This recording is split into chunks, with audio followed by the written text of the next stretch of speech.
here in The Cut, we challenge our guests to finish a tub of ice cream before the end of the conversation.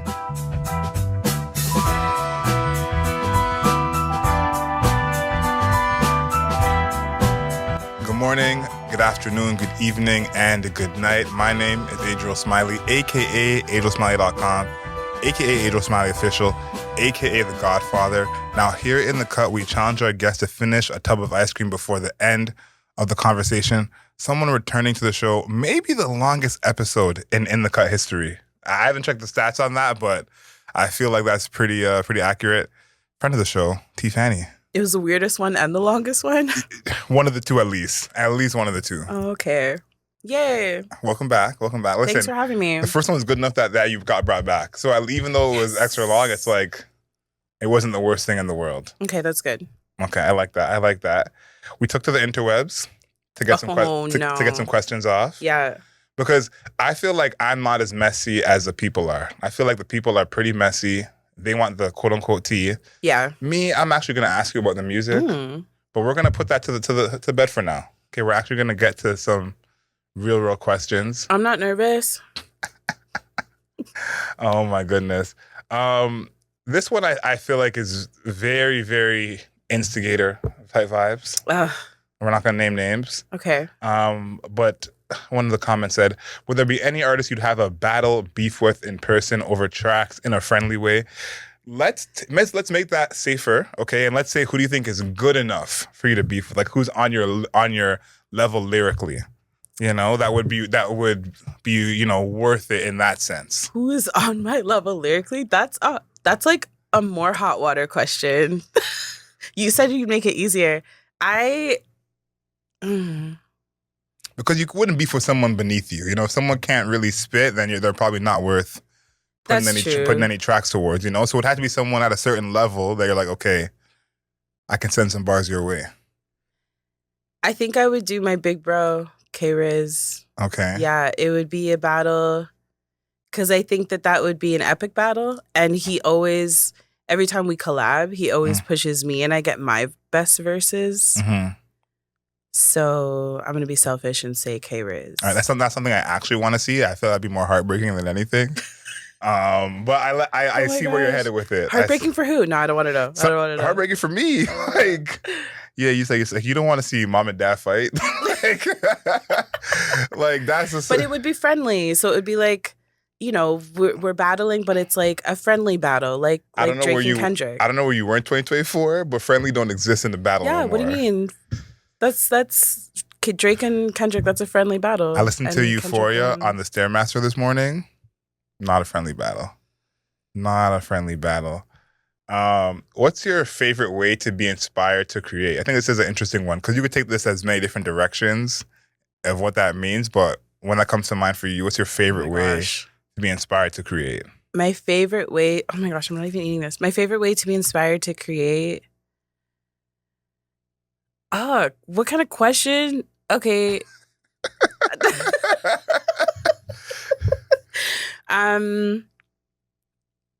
My favorite way? Yeah, your favorite way. Okay, there we go. Yeah. Do you want to expand on that? Share with the class. Because it's the easiest. Anger fuels the easiest lyricism for me. Like, interesting.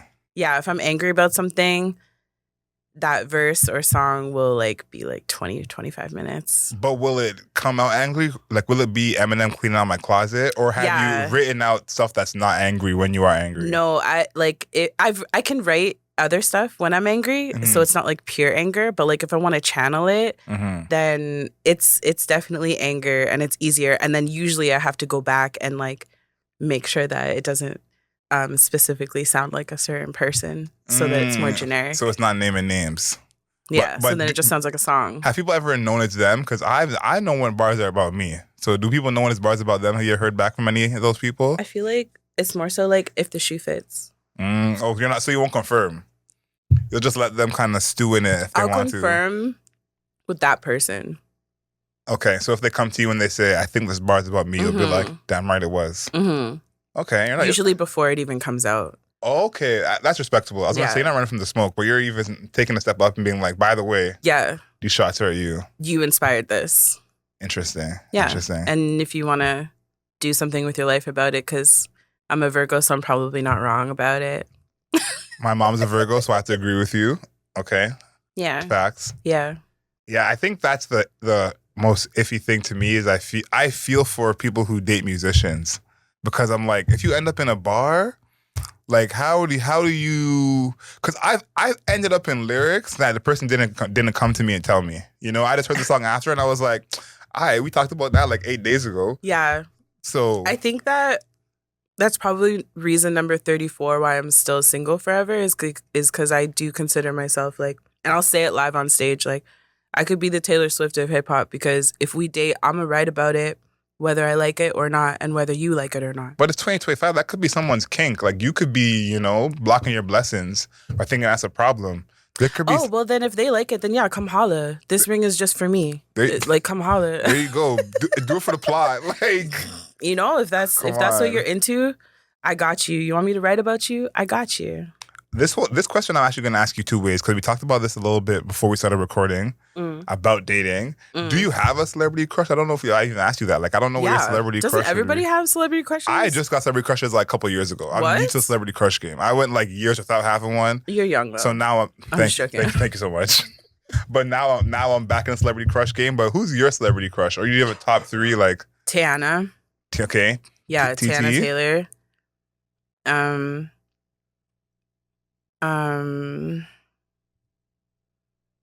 I don't know. That's pretty much it. I'm obsessed with Tiana Taylor. Okay, that's a good one. Okay. Yeah. Like, I'm also obsessed with Nicki still, but I wouldn't touch her. Okay. Yeah. Your body, your choice?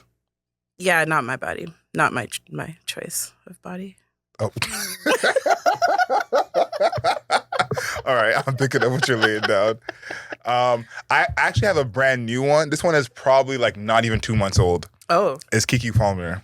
I always slept on her. Yeah. And I love some hot jokes. So seeing her get her funny on, I'm like, yo, Keke, like, we can kick it. So Keke has had a sick glow up. Oh, big time. Yeah, I appreciate her ex so much. Like, you don't even know. He woke her up. We can't give him too much credit, but definitely she did have a big glow up. So yeah, I know. Sometimes you need a slap to get woken up. And like she got woken up. I don't co-sign that message. It's okay. Yeah, for sure. It's all her. Whatever. For sure. Whatever. I'm screaming. Anytime seeing a Fannie metal collab in the future. Ooh, I'd love that. I would actually love that. Yeah, I could see it. Like, this is not metal, but like when Busta Rhymes and Linkin Park did a song together, or even Collision Course with Jay. Like, that rock rap era, it's funny. At the time, I loved it. And then I kind of grew away from it after a while. Yeah. When I listen back to those songs, I'm like, we got to bring that back. I'm not going to hold you. There's something to that. Like, I would love it. I would honestly, I'm trying to collab with like a punk band right now, Orange. And then I've done like soft rock or alternative rock. I don't know what that is. Yeah, okay. But yeah, I would love to just like scream rap if that's a thing. Yeah. Bring back the rock rap. Yeah. Because you know what I think made it uncool, quote unquote, is like when Aerosmith and Run DMC did it, at least my generation was kind of like, oh yeah, that's a little corny, like, you know what I mean? And then when Jay-Z and Linkin Park brought it together, it was good, but it felt inauthentic because I don't think people believed that Jay-Z really listened to rock or and it was more hip-hop-ish. Like, it was, like, infused. Yeah, it wasn't an actual true medley of the two. Yeah. So I think now there's enough, artists growing up who grew up with rock and rap together that they can probably do a good mix of those. Fraud Perry. Don't know who that is. Yeah, I know, my bad. But she's a up-and-coming artist from Montreal. Okay. Her genre, I would feel like she does a lot of, like, scream rap, I would say. Like, and it's really cool. And she has, like, the knots. Then it's, like, alternative stuff. Like, she's, like, so not sexy. Like, just stuff like that. Okay, so you're putting me on. Okay. Yeah. Fraud Perry. She's dope. Yeah, I actually, now that you bring it up, I want to hear more of that. Because the example I think of is Fanagram and Big Boy. Their album together. But that's more soft. I heard that. It's fire. Big Boy, all Big Boy solo albums are fire. But it's more soft. Like, it's still rap and kind of like indie rockish, but like a harder sound, I think would be something. I want to do it. Will we ever get a HerSheTea show. Ooh, I like the segue. Are we getting that? Oh my gosh. HerSheTea just came out of her coma. Mm-hmm. Tell us about it. She needs some time. But I don't know. I think by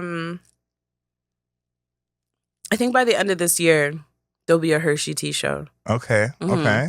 And I'll probably do like all the songs. But true say, I've never learned any of HerSheTea's music. I don't know any of it. Like I can't rehearse a whole song to you right now. So it would be work. Spiritual. Mm-hmm. So what brought her out of retirement? Like, I think that's what we really want to know. You know what? I don't know how explicit we can get, but like I thought it would be like physical, something that would get me out of it, but it wasn't. Okay. It was a beat. And the way that this beat was made you feel things? Yeah, I was like, yo. This needs to be a HerSheTea. Like, yeah. And I even like started off the song with like T Fannie, and then I like cut it and I was like, nah, wait. And then I went just like straight dirty. So because HerSheTea is like the alter ego. She does the more freaky stuff so that my dad knows not to click. Yeah. But because it's the outlet, it's like an extreme. So it's very nasty. Yeah, I think people would want to see that show. I think that's something that people are excited for. If I do it, it would be like one of the because I do burlesque shows sometimes, like as a musical guest. Yeah. So I think in that setting, or like, yeah, either a burlesque or a cabaret show. Yeah, that fits. It fits. Yeah. And it's funny you have the two separated. I've always thought that's very commendable of you. Most people will not do something like that. Dad's military. So. Yeah, no, my dad's a pastor, so I'm picking up what you're laying down. But I think that's kind of the way you can tell what kind of person someone is, because if someone says they're a fan of HerSheTea more than T Fannie, it's like, oh, you nasty. Let me give you the OnlyFans. Yeah. No, I'm joking.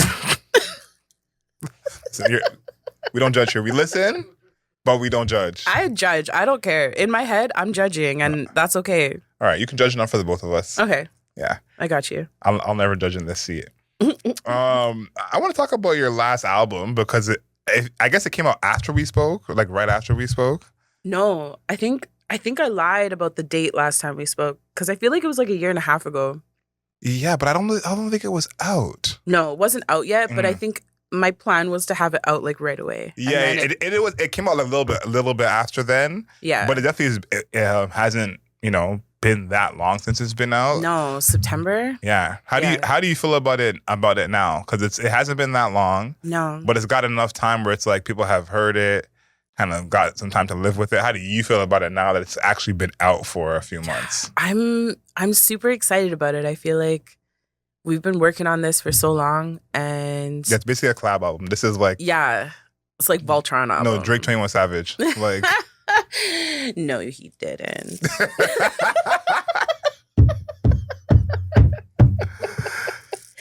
Oh, I would have felt better if he said Party Next Door. That's fine. Which one are you? Oh, you're Party Next Door? I don't even know. I don't know. I don't know which one I would be. I'm not like a huge fan anyway. We don't talk at that album. But but my album, yeah, it took a minute, and I like the fact that people are like still talking about it, which is kind of cool.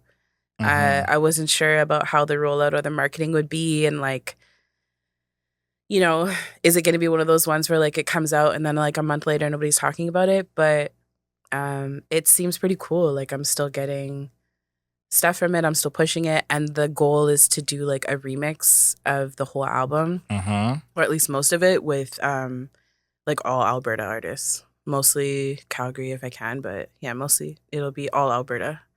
I think that is the one thing that we kind of benefit from in Canada in a sense, because we are almost forced to do slower rollouts. I feel like with American artists, it's like 6 months past and you're like, okay, I gotta drop something else.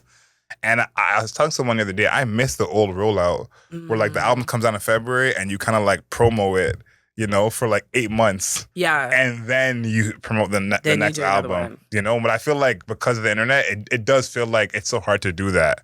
But in Canada, we're almost forced into it. But I think it helps with the quality of music. People get to live with it. It has more staying power. So I feel like that's happening with your album. Because again, what is it now? We're almost March. Black History Month is halfway done. So. And people are still talking about the project. It's just dope. And it's Yeah, was that like 6 months or something? Yeah, we're getting close to it. My goal is to eat off of it for 2 years. Okay. But saying that, I'm also kind of dipping into both because I've dropped Lucy's with no promo just to see. Yeah. I'm just curious. So I think I did like one random song. Two, actually, yeah. So two since the album dropped. One was commissioned by like Black Pride YYC. And then we did the Is Big video, and then I dropped like a sped up version. Yeah. That is them. And a Catfish remix, which is the jump off to the Alberta remix project. Yeah. So even since the album, yeah, I'm still dropping like little random, but I'm just not promoting it as much as I'm trying to promo the album. If that makes sense. I want to talk about your work with Stonewall. So, yeah. But I want you to do your manifesting here on the show. We want to get all the energy we can here at this table. I know you had some awards you want to win, some accolades you want. So while we're here at this table, we can be a part of this. We want to get your manifest on any awards you want, any accolades you want for this project. Yeah. I'm going to be considered for the Polaris Prize. And I'm going to be nominated and considered for Junos next year, 2026. The YYC Music Awards. It's the 10-year anniversary, so definitely, running that too. And also the Black Excellence Awards? Okay. Because there hasn't been an Alberta artist yet. Period. So I'm gonna be the first Alberta artist considered for that as well. I look forward to voting for you and all those awards that I do vote for. Yay! It's voting. Yeah, okay. So I look forward to seeing your name and having my heart be warm. This past Junos, I had a bunch of moments like that where I saw I had friends in the industry I have. You were part of it? Yeah. I voted for a couple of years now. But seeing like friends I have in the industry, either like it's a new label they've started themselves or, a new album, and you get to see their name, and it's just like, I felt happy for them. So I look forward to having that for you. Thank you. In a few months. I feel like it's still like, it's cool to be still in those circles. Like, even if you don't get nominated, you now have forced these people to listen to your album, and like, that's really cool too. Yeah, so. And it is almost in a sense they're like choosing not to nominate you, which that's almost a power in itself. Is like, okay, my album has done enough work. I'm here enough where clearly my album is here, and you chose not to nominate it. More than maybe back in the day when you're thinking, have they even heard the project? Is it making enough waves? Like, now where the point is like, I know you heard this. So if you don't nominate me, I know what it is. So, or maybe I just need to work harder. That's a great way to look at it. Yeah, like that's it. I always tell people, like, don't share my music if you don't like it, because I would never say that. Yeah, I don't want no fake love. Like, I'm obsessed with my album already. I know it's good. So like, if you don't like it, that's your personal preference. And when you do share it, then that also helps with my marketing, because I know I made something that's your style that you like, and obviously you're not the only one. There's a whole market there that can be untapped. So it's like, I don't want the fake love. But I don't think you're getting that. I think it's like the quality of the project. Like, I think that's the actual, like, rarely do I feel like that with a project where I'm like, people are actually sharing this because they like it. Like, I actually feel like that with your project. I could tell you liked it from how you wrote about it. For sure. Yeah, I was telling Ice that earlier. I was like, Adriel really liked the album. And it was cool. It still almost throws me off in a way because, and this is like, we'll talk about this later with both of you guys, but you have this thing where like, you can really be spitting, but it's not like someone spitting at you.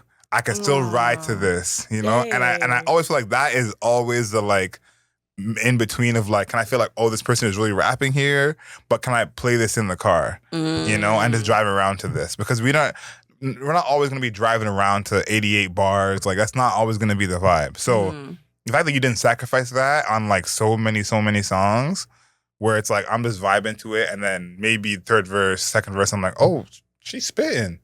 It's like, that's more the compliment, that I didn't come in being like, because when that's the only thing you can name about an album, I feel like that's almost not a compliment in the same way. Yeah. Because the art is more than like, they can sing or they can rap. There is supposed to be something artistic to it. So I didn't like that originally. I would say last year when I saw a lot of people saying that about you, and I was like, you're just saying you don't like the song. If you know what I mean? Like, if all you're saying is she can rap, it's like there's more. Like, is a song good? Yeah, like, yeah. you know, Can you make a song? Yeah, and it's one of my goals is like just trying to make a song as opposed to like just being able to rap. Yeah, yeah. I think that's important. Yeah, it's definitely something that I've been working on. Well on your way. Thanks. Well on your way. Stonewall Recovery, first drug recovery center in Canada for the queer community. Yeah, I'm very excited about that because compared to like places like LA and Atlanta, they have like 6, 7. Yes, there's more people, but it's like one city, and we have one in the whole country. Which is kind of wild. When you told me that, I'm not gonna lie, I had to make sure you wasn't playing with me. I said, let me look this up, make sure this is right, because it didn't make sense to me. I said, it's not like they ain't outside. Yeah, so right? It's like that's almost seems like a choice. Yeah, there's only one in Canada because that doesn't make sense to me. Yeah, there's only one, and I think the past 2 years that they've done this like gala, they've had drag performers only as an entertainment. So this is the first year that they have musical performances. Wow, history. Yeah, and they're pulling out all the stops, so we'll see. We got like styled and stuff. We got dancers. We got pole dancers. It's gonna be a cool little show. Yeah, and where we have like a collective thing going on. Where's it gonna be again? It's at BMO Center. I was like, I'd pull up to that. Yeah, but sorry, it's in Mohkinstsis in Calgary. Yeah. So yeah. But the Calgary listeners. Calgary listeners. Yes, you guys come. Yeah. We're doing the after party. And No, it's gonna be fun. I want to say too, like anyone hasn't been to a drag show, they're way more fun than you think. Oh my gosh, Way more fun than you think. I went to one by accident when I was in Victoria. Yeah. I was looking for somewhere to eat. Like my Airbnb was raining. You know how Victoria is. Yeah. So let me find somewhere to eat. I go sit down on a table by myself. I bring my food out, and young homie comes out singing, and I'm like, and then he like walks over to my table. I was like, how did I not expecting that? No, and like I literally had no idea. I look at the crowd, I'm like, I'm in my own world, man. That's crazy. And I just sat in the corner like on some mafia thing, like sat in the corner with my food. And then I look up and I'm like, I already got my food. I can't leave now. You know what I mean? Like, so now you're obsessed with drag like me. I'm not gonna go that far. Okay. But they were definitely doing their thing though. Like it definitely, it was fun. It was fun. I was like, all right. I would have came on my own, but I'm like, it's funny that I came by accident. Yeah. And then and you got to experience it. I mean, that's cool that you at least got to experience it because some people like won't even. Some people would have walked out straight up. Yeah, so. and I went to Pride last year, and they had like a superhero drag show. Oh snap! That was crazy. Oh my gosh. That was crazy. I can't imagine because honestly, those outfits go off. No, they were going stupid for sure. They were going stupid for sure. The first time I did a drag brunch, I thought, even though I was only the musical guest, I thought it would be cool if I also did drag. Okay. So, you know, like the famous Nicki Minaj. Of course it's Nicki. Yes. Nicki Minaj with like the jeans and the pink skull patch and the black hair with the pink. So I got like a wig and I put it over my locks and like I did Itty Bitty Piggy with the whole outfit, Not like the Itty Bitty bustier. Piggy. Yeah, in front of a crowd where I was a token.